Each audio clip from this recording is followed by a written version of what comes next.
Alright guys, and welcome to another video.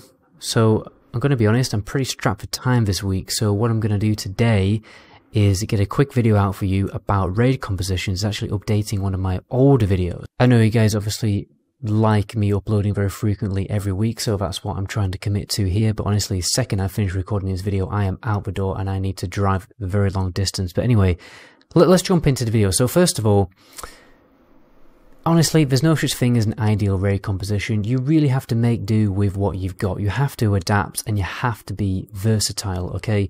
You know, who turned up this week, first of all, and then you have to change your raid composition depending on what raid you're doing and what raid boss you're doing. So really, there's honestly no such thing as an ideal comp, but what I'm going to do in this video is hopefully try and fantasize about an ideal comp, and you'll get a better idea of, you know, what classes synergize well together, what classes are, you know, god tier when it comes to, you know, throwing them into a raid group, and which ones, you know, you shouldn't bring too many of. And just before we jump in, the last thing I want to clarify is do not take everything that I'm saying in this video as the absolute word of God, okay? There is massive flexibility when it comes to setting up your raid comp. Again, it depends on, you know, who turns up and everything like that. So just because I put a certain class with another class, you know, don't think that that's the only way to do it. There's so many different ways to set up a really good raid comp in TBC. And you've really just got to do the best you can with the raid members that you have. So the first thing you need to understand about setting up a composition for TBC is it's kind of awkward, okay? The reason why it's kind of awkward is because Karazhan's a 10-man, and then Maggie and Gruul's and SSC and everything like that is 25-man. So ideally you want to be throwing 3 groups into Karazhan, which means 30 raid members, 30 core raid members, right? And then you obviously want people for your 25-man, and some people like to recruit 35 raid members or 30 raid members and then like maybe Pug for last group. But anyway, the point is it is kind of awkward. So what you're inevitably going to have to do is set up a flex group of 5 members, you know, 5 to 10 members, but my recommendation would be to keep it as small as possible to 5 members. But anyway, you are here for the raid comp. So first of all, let's talk about the tank group. So the tank group is going to depend on, you know, who actually is your main tank. You know, whether it's a Guardian Druid, we'll call it a Guardian Druid, even though we'll call Guardian Druid later, you know, just to make it easier.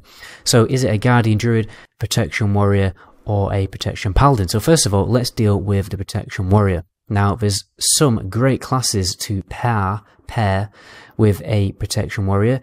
First one I'm going to say is a Restoration Druid, because Tree of Life, not many people know this, but it is actually party-wide. It is a buff that just basically increases overhealing that you do on people in your party by about 25% of your spirit, so that is great.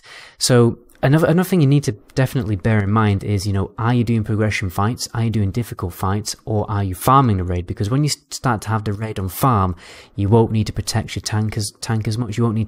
First of all, you won't need to min-max, you know, protecting your tank, and you won't need to min-max your healer's mana efficiency. Okay, so the composition is going to change depending on whether you're doing the raid for the first time, whether you're still progressing, or whether you just have it on farm, because then you can optimize the raid for just, you know, all balls to the wall, gas, no breaks, loads of damage, right? But anyway, let's move on.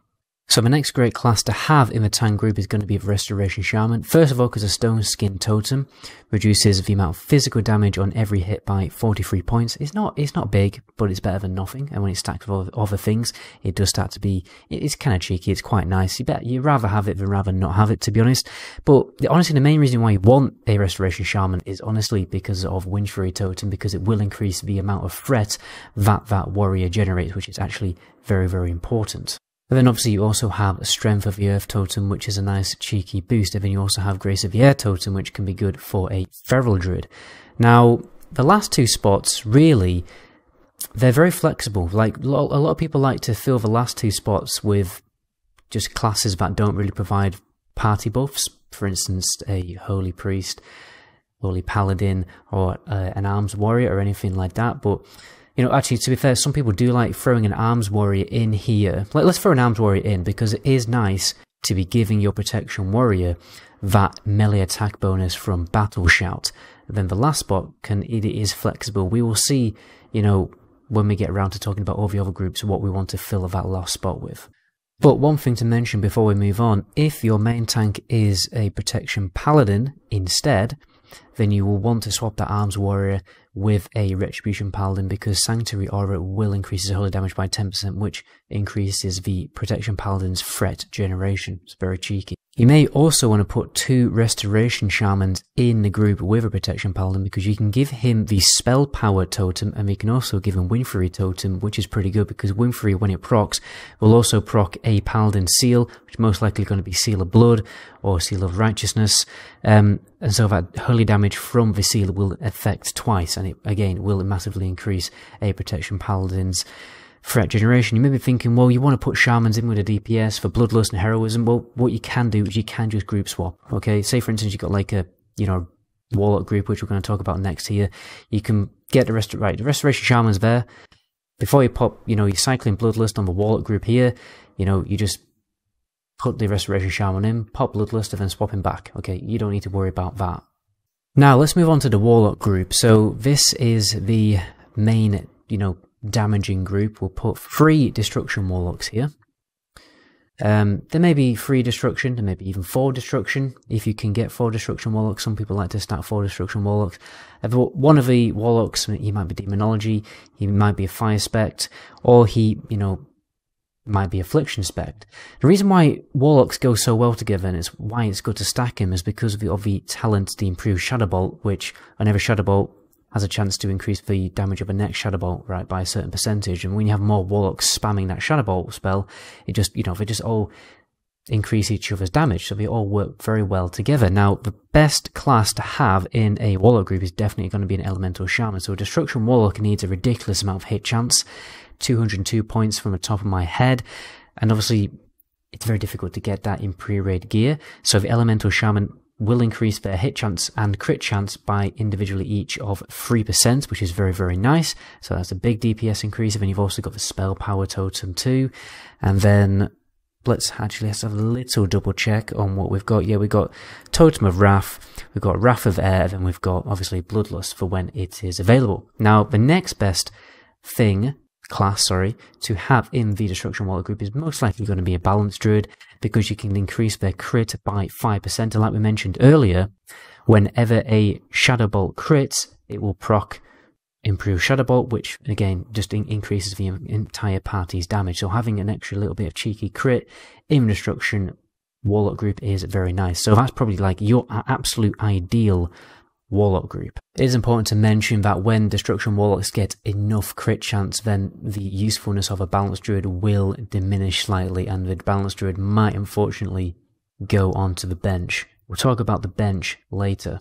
Now let's move on to talking about physical DPS groups, which are going to be largely spread over 2 groups. Now there's 2 scenarios that's going to happen. You're going to have either a guild who absolutely meta slaves and is just basically not going to bring any melee DPS, right? Fair enough. Fill with boots. And then there's going to be some, groups that, not particularly that bothered and will bring melee DPS, and then it will change how the comp looks. So let's do a more balanced setup first for the sake of not pandering to the meta. So first things first, you want to put your Beast Mastery Hunters in 2 different groups. So they provide a party buff, so if you have them in the same, group, you're kind of wasting that party buff. So that's the first step that you make.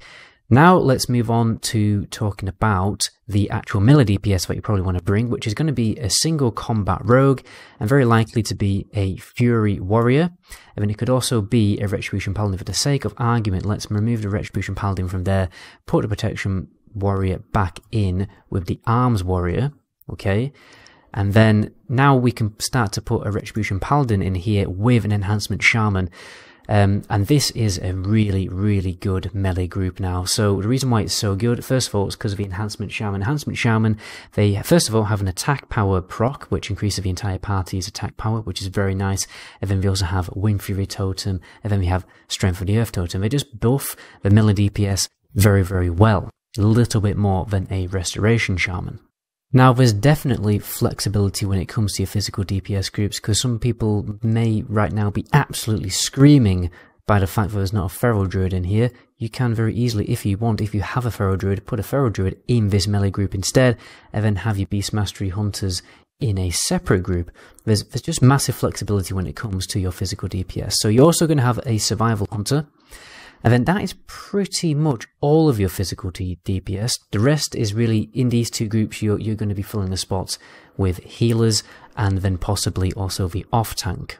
I mean, obviously one of these groups also has to be your off-tank group, so for the sake of argument, let's use a Guardian Druid for now, and it's totally crashed, bear with me. So we'll have our Guardian group in here, and then possibly another healer, which is very likely to be a Resto Shaman, again for Bloodlust, and because they can also help out the Guardian Druid a tiny little bit too. So in my opinion, there will be massive flexibility when it comes to these, group 3 and group 4 here, depending on how much melee DPS you are actually going to bring to the raid, because Enhancement Shamans are also very good at boosting the damage of hunters. We'll talk more about that later, because basically what I'm going to do after this, when I've talked about this as a more balanced setup, I'm going to talk more about a sweaty meta slave tier 4 comp, and then also a tier 5 comp. Anyway, let's move on to the last group, which I like to call the Shadow Priest group, or a mana regen group, because it's very likely, if you can, Shadow Priests are quite rare, but it is quite nice to bring 2 Shadow Priests, because they are very, very useful. And Shadow Priest will very likely be grouped up with a particular mage, depending on what spec he's going to be. In early tiers, he could be Frost. He could be either one of these specs, to be honest. And then you're going to fill up your healer spots with a Holy Priest and a Holy Paladin. Although it's important to bear in mind that the Holy Priest could also be Discipline if the Protection Paladin is the main tank. Now, this is kind of how you're going to set up your raid, but again, you are definitely going to shift this round a lot, depending on what raid you're doing, depending on, who turned up to the raid, and, yeah, honestly, sometimes even boss to boss, you're going to change this comp. I mean, to be honest, before I move on, I think it's more likely that one of your Shadow Priests, first of all, will not exist, because, let's be honest, Shadow Priests don't exist, and there will be, instead, another mage in here, and it could be, let's say for argument, he could be Arcane Spec, and in fact, in tier 5, they both will be Arcane Spec. So, this, overall, I forgot to mention, I put an Affliction Warlock into the group here. So Affliction Warlock, again, they don't provide intense party buffs for when it comes to increasing the DPS of the raid. They mainly provide Blood Pact, obviously for the Protection Warrior, which is actually very nice to have. And then the main value of an Affliction Warlock really is their debuff, which reduces the amount of damage that the tank takes. So they don't really need to be in a group, benefiting of a DPS. But it's really up to you. If you don't need that buff for the Protection Warrior, then you could put an Affliction Warlock in a better DPS group. It really is up to you. So now what I'm going to do is I'm going to show you what a slightly more sweaty group is going to look like. Honestly, I don't think this kind of conversation is really needed, but the kind of guild that really does not like melee DPS in the slightest. So first of all, the melee DPS will probably just get benched up until Black Temple, if we're going to be honest. So Combat and Fury will probably be sitting on the bench, and then what's going to happen is you're going to match that Enhancement Shaman with your Hunters now. And I also imagine Retribution Paladin could also sit on the bench too. So let's make the new group. You've got 2 Beast Mastery Hunters, you got your... Okay, disappeared again. This website is very, very laggy. Right, so let's start again. Every time that happens, I have to start all over again, making the composition. So, right, you got your Beast Mastery Hunters, you're going to be stacking Beast Mastery Hunters, maybe a Survival, but if I'm going to be, let's be extra sweaty, let's go 3 Beast Mastery Hunters, and you're probably going to get them with an Enhancement Shaman, if you're going to bring an Enhancement Shaman and a Feral Druid. Because Feral Druid and Enhancement Shaman will buff Beast Mastery Hunters because they buff physical damage, they buff crit, and Enhancement Shaman, will also increase their damage with Unleash Rage. So there you go, you got your absolutely sweaty Hunter group, and then the last group you're really going to fill with healers, and it's going to be, again, your off-tank group, which, for the sake of argument, let's say it's a Protection Paladin group, just to, mix things up a bit, which means you probably will bring a Retribution Paladin there, and then you're going to fill the spots with healers and maybe another DPS. And then you'll probably fill the last spots with maybe even 2 more Restoration Shamans, with very likely to be another Shadow Priest. So this is probably much more of a sweaty group, and the spots aren't perfect. They will move around from time to time, in my opinion. You may want 2 Shadow Priests with 2 Restoration Shamans. You may want to put a Shadow Priest in the Destruction Warlock group. But the main reason why I'm putting Shadow Priest with the Mages is because Destruction Warlocks, they don't really need mana, right? Because they just life tap and get healed, and then they're fine, right? A bit harder fights may need a Shadow Priest when they can't life tap as much because they're just draining the healer's mana too much. So yeah, there's massive flexibility with this, but this will probably be more of a hardcore tier 4 raiding composition. And then obviously you may also not have that Shadow Priest there. You may need 3 tanks for stuff like Magfaridons and the first boss of Grulls. So honestly, you probably have another Guardian Druid thrown in there just to have 3 tanks as well. And then you may also bench a tank. You may actually have 4 tanks in your composition. You may also have probably very likely to be another protection Paladin on the bench for, you know, bosses where you need to bring them in when, you know, more tanks are needed. And you're probably going to bench another healer. By the looks of this, it'd probably be another Restoration Shaman, but, you know, it could be any healer really. You know, it could be a Discipline Priest, for instance, for when you know, which is really useful to go well with a protection Paladin, because protection Paladins don't have like the best damage mitigation cooldowns compared to a warrior, so having a Discipline Priest with a protection Paladin is very useful because it's basically a miniature shield wall with pain suppression that they can provide. And then apart from this, like another bench, it'll be a rando class probably, you know, maybe another Destruction Warlock or a Survival Hunter or something like that. Another thing to bear in mind is when Holy Paladins get much more gear, they don't really need that much mana efficiency. So when it comes to picking a healer to go over Shadow Priest, you really want to pick the healer, whatever healer is having most mana issues, and that could be anyone, to be honest. So honestly, I think you probably swap these two. Like, probably have a Restoration Shaman in this group as well, because they will provide fairly decent buffs for the mages as well. You know, the spell power, bloodlust, everything like that. And then the Shadow Priest will increase the mana of, you know, everyone else in this group, which will be very, very nice. Now this might need a little bit more twinking, but I think most hardcore guilds will go for something looking very similar to this when TBC is launched. So the reason why I've put a Holy Paladin on the bench now is because one of the issues with, you know, a Holy Paladin not being able to turn up 1 week for a raid is the fact that they provide very useful buffs. Okay, so having an extra Holy Paladin is kind of useful, but you know, it really depends on a lot of like personal preferences when it comes to raid leaders, guild leaders, and things like that.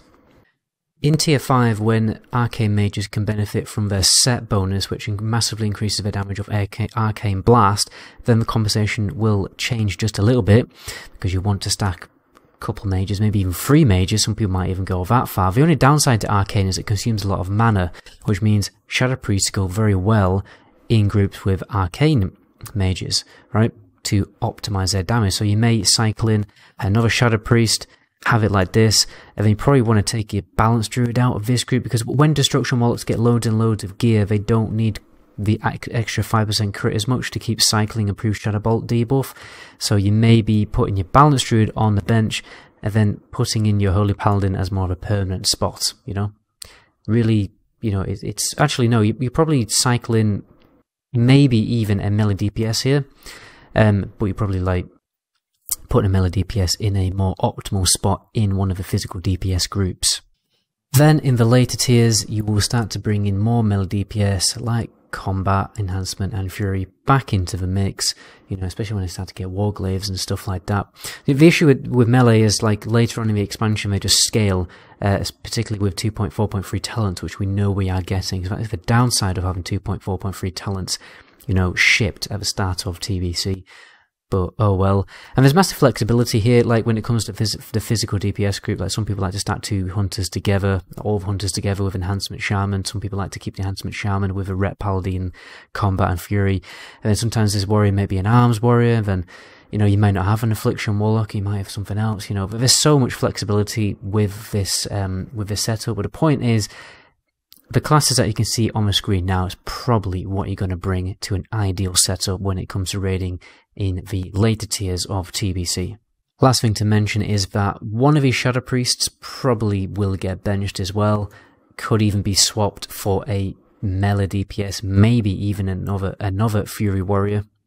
Instead, it won't be in that group though, you know, it'll be mixed in with all the other groups. But like I've heard of raid comps, basically, you know, they play a ranged DPS in the first 2 tiers, but they also have a backup alt, so that when tier 6 hits, that they can, you know, re-roll to a melee DPS. So I wouldn't be surprised if a lot of that happens as well.